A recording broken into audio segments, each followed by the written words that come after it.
What up, y'all? It's your man, Abuamerican. Son, I'm like the new rock. No, I'm just playing. I'm enjoying my gains though here. I really am. Hey, check it out. This is a follow-up to my first sponsored video. The man made such a healthy donation that I can give him a 2-for-1 on this, no problem. You can get 3 or 4-for-1 on this. So what I'm gonna do is I'm gonna answer a follow-up question that he had to the answer that I gave him. So it goes on like this. So my next logical question would be, this is the question, how to train a woman to be your woman in general, and specifically how to train your main lady to accept your poly plans. This is my situation. I'm married, but my frame has not been great before. I'm pulling it together little by little. Again, and then on some details. Okay, so this has like more than one question in it, of course, obviously, but they're like two very varying topics. How do you train a woman to be your woman in general? Whew, man, that's a tough one. Now, see, look, this is something you have to do over time, and this is something I prefer to do from early on in a relationship. When I first meet a woman and I'm like on the whole, hey, what's your phone number part, I'm already starting the training process. Now, part of my training process is, and it might work with a long-term relationship, but I've never tried it, to be honest, is one thing I like to do is I like to positively reinforce the behaviors I want to see, and I give a negative reinforcement through dread game with the behaviors I don't like to see. Generally, this is going to come off offensive to a lot of women, but generally a lot of women, the vast majority of them are like small children. And if you give them an incentive to behave the way you want them to, they will respond positively. So give her that attention and deny it. But I've been working with the guy for a while. He's in London. And this is something that he struggles with, is getting the balance. And so that's why I say it's not easy. It's something that takes a lot of work and a lot of time to master on your own. Like sometimes he knows his girl is big on attention. London is a city where a woman gets easy and rapid and fast and massive amounts of attention. So she's decided that she's opted for him in terms of her hypergamous maximum, what she's going to be able to do in a man. Now, one of the things that he does is he has a pretty good solid, he has a half decent frame control, but what he does is he uses denial of attention, which is a big deal for her. For some women, it's not going to be. For other women, it is. It should be a big deal for her, because if it's not, that means she's getting her attention somewhere else, probably social media, but different topic. But he goes full nuclear. So something small, like she doesn't serve him the way he wants to be served in the house, and he just goes full, I'm going to cut you off, denial, not talk to you for the whole day type of thing. And this could be torture for a woman who's really into you. It's massive torture for a woman who's into you. And that's like full nuclear, fallout, boom. You're hitting her with the heavy guns on that. So mastering this positive reinforcement and negative reinforcement. So when you're denying her what she likes and what she wants, to get behaviors out of her, to decondition, I don't know what the word is, to get her to leave behind, sorry. I'm filming in front of a window here, man. It's hot. Ooh, that girl. MashaAllah, that girl right there is a quality white girl. See, that's how bad we are as men. When you're trying to train her and get these positive reinforcement, negative, reinforcement, to where you're trying to get her to leave some behaviors and pick up others. That's a difficult thing, and it takes time. You got to really learn game. How do you train your lady to accept your poly plans? Again, long-term relationship type thing. I'm going to say this, it doesn't have to necessarily be true, but I've never seen it done successfully. I've never seen a successful situation where a man goes from a purely monogamous relationship, and there's never been a talk or discussion of polygyny before this, and then he goes into a successful polygynous relationship. I've never seen it happen. I'm not saying that it won't happen or it's impossible or it can't happen, but I personally have not seen it happen.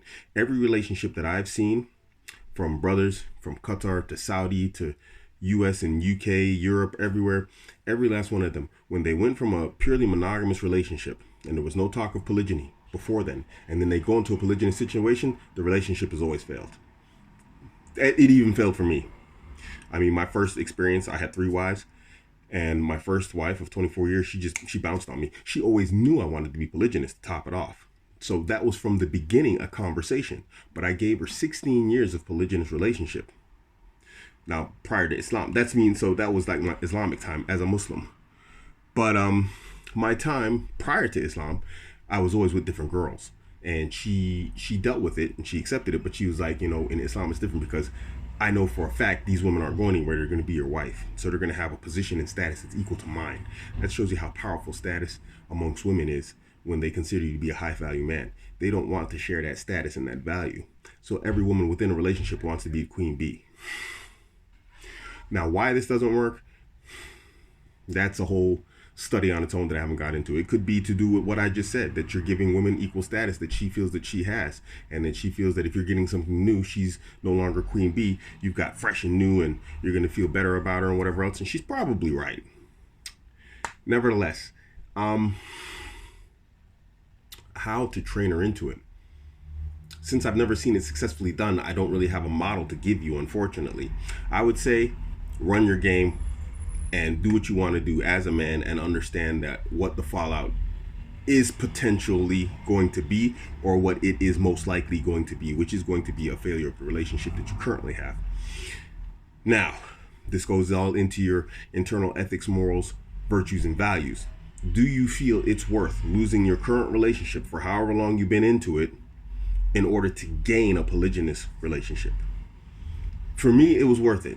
I'm happy. I can rotate as many women as I want, and I know I have my foundation girls that aren't going anywhere. Becky and Ling Ling, they're not going anywhere. I can shake this boat, tip it over, flip it, whatever. They're hanging on. They're going down with the ship. Until someone better else comes along, and then that's what it is. It is what it is. Then, I'm going to have to go ahead and grab something else or someone else. For me, that freedom, that ability to go and choose what I want when I want, to get rid of a troublesome woman or a woman who's giving me a hard time when I want and how I want, and replace her with somebody else. I mean, I know it sounds kind of harsh, but that's what women do to us. Like they say in the game world and in the red pill world, it's not your woman, it's just your turn. It's the same thing. I just treat it. A lot of lessons that I learned from women, and they have the ability to let go very easily, very quickly, to replace you like that. And so there's no shame in my game. I do the same as they do. I picked that up from them. So that freedom is actually quite freeing. But I'm not telling you to leave your woman. This is something you're gonna have to decide on your own. How to do it? I would say don't beat around the bush. That's one thing I wouldn't do. Don't beat around the bush. Don't try and make it look pretty. It's not going to be pretty to her, no matter how she views it. No matter how you flip it, it's not going to look good to her. You're literally telling her, in her mind, and we know as men this is not true, but in her mind, I'm not good enough. What is it about me that's not good enough? And women don't understand, generally, the male reproductive strategy of sexual opportunism and spray and pray. They don't understand this because the female reproductive strategy is also the female prime strategy in the societies that we live in. And so no other observation in terms of understanding in terms of reproductive strategies has been promoted in the West other than the female one. So they've never had a reason. They've never had justification. I don't know what the word is. I guess, they never had a reason to go and study the male reproductive strategy and say, okay. But we have been programmed from a very young age as men to fall in line with the female reproductive strategy. We have an entire legal system that backs the female reproductive strategy. So I would say just be upfront with her about it. Say, hey, you know what, baby, I love you, this, that, the other, yada, yada. Make her feel good about it, but she's not going to feel good about it, and understand that. And understand that, this is probably not something you want to mention to her before you actually have a prospect that you're about to marry. Don't do that. Let me give you an example. And this is turning out to a little bit long video because you have multiple things going on in the video. More guys than not have told me that when they're interested in getting married, they mention this to their wife. They say, yeah, I want to get another wife. We should think about this, blah, blah, blah. What happens is they start dealing with the stress of having multiple women without having the benefits, aka the sexual access of multiple women. And that's what's going to happen to you. I experienced this personally also. I voiced my desire to go into polygyny, and I started dealing with the stress and the jealousy that, my ex-wife, the one of 24 years, was feeling in regards to other women. So anything I did after that point was under like this super microscope Hubble style. She was like, everything I did was in regards to women, and she would freak out and have a conniption fit about anything regarding women, even women I had zero access to. If it was like watching a video and a woman on the news was on it, she would freak out. You like her, don't you? You'd marry her if you could. And then you're just dealing with all this stress unnecessarily. I say if you're going to do it, just do it. Just Nike it, man. Go find your girl, run game on her, get married, let that woman know that you're married so that you don't have any problems with her, and then get married. Then, well, when I say get married, do it like this. This is what I did, my second time around trying this. I just went, and the day before I got married, I said, I'm getting married tomorrow. And I was like, we discussed it. I'm polygynous. I'm going to be polygynous. And then it came as a surprise. This is when I married the Somali, when I was married to the German and the Kenyan. And I just sprung it on the Kenyan like this because I noticed she was getting comfortable with being the only woman around the house. Because at the time, my German was living in Germany and I was living in Qatar with the Kenyan. And I could just see she was getting comfortable. So I was like, I have to get married because this woman's getting comfortable. But this was before my red pill days. But even then I saw, I had a lot of like stuff going on in my head that I picked up on a lot of cues and signs that now it's like systematic and I understand, systematically. So if you're going to do it, just do it and break it to her the day before the wedding, But I would try and like ease her into it somehow, but indirectly. Like, just joke about, like, one thing I like to do is I like to joke about other women, with my girl. I'm like, oh yeah, that girl right there can get on the team, whatever else, because, it's just how I do, just to keep them always understanding that Abuamerican is always on the hunt. Let me get this out. I'm married, but my frame has not been great before. I'm pulling it together little by little. This is actually, it should have been presented before all of everything that I just said. You need to master your home first. I'm not saying don't go get married again, but you need to master frame at home. If we look back at Islamic context, there was a riwayah, I think it's called, of Aisha radiallahu anha. So this was after the death of the Prophet Muhammad, peace be upon him, and people used to come to Aisha radiallahu anha for knowledge. And a man came to her and asked her something. He left and went away, and he came back, and he asked her something else. And she says, "Oh son," because the wives of the prophets are called Mu'mineen, mothers of the believers. She said, "Oh son, did you put into practice the information that I gave you from the first question you asked?" And he says, "No, I did not." And she said, "You are like a man who tries to pick up a heavy weight. And then when you fail, your solution is to try and pick up yet another heavy weight." Do you see?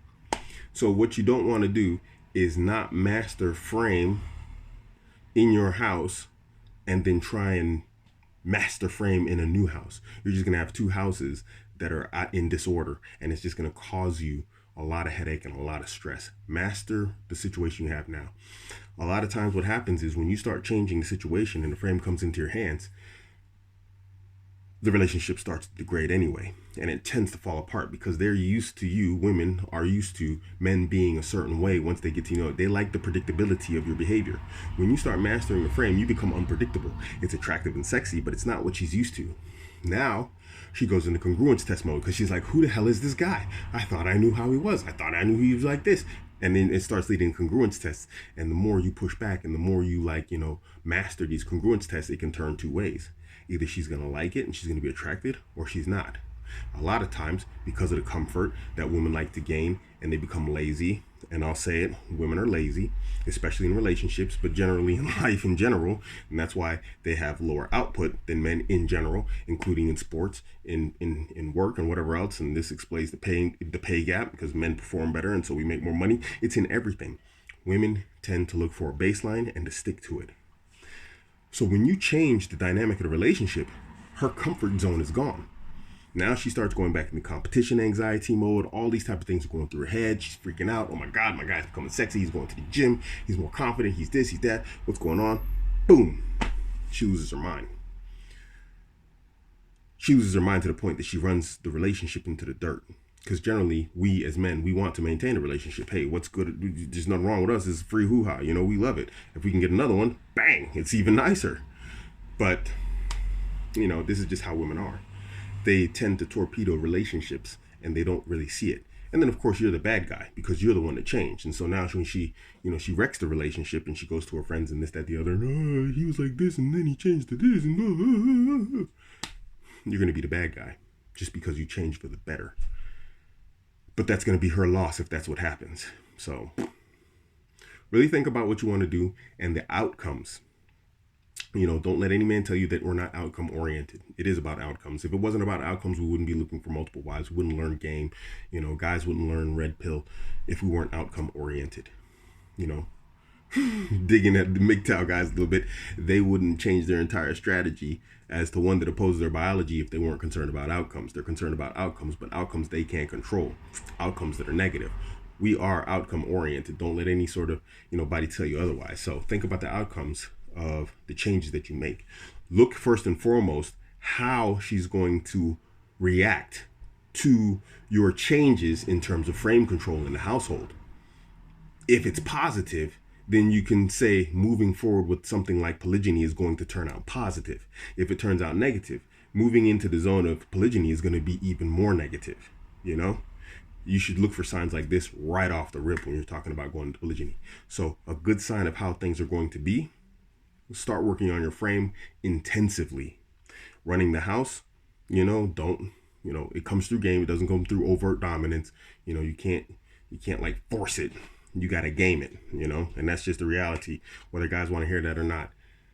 If she reacts positively to these changes in you as a person, you know, because you're going to come out and across as a different person when you start being more confident, you start taking control of the situation.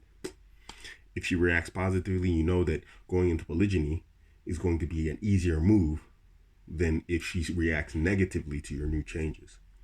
So, my man, I hope this answers your questions. Let me just take a look here, make sure I covered everything. Yeah. Again, you're more than welcome to hit me up on the Instagram chat side of the game. You are my homie. You are the man. This is your man, Abuamerican. You can catch me on Instagram, Twitter, Facebook, all at Abuamerican. If you want to get an answer to a question really fast, hit me on the donation side of the game on PayPal, and I will hit you up ASAP. Catch me. Don't forget to hit like and subscribe. I'm out.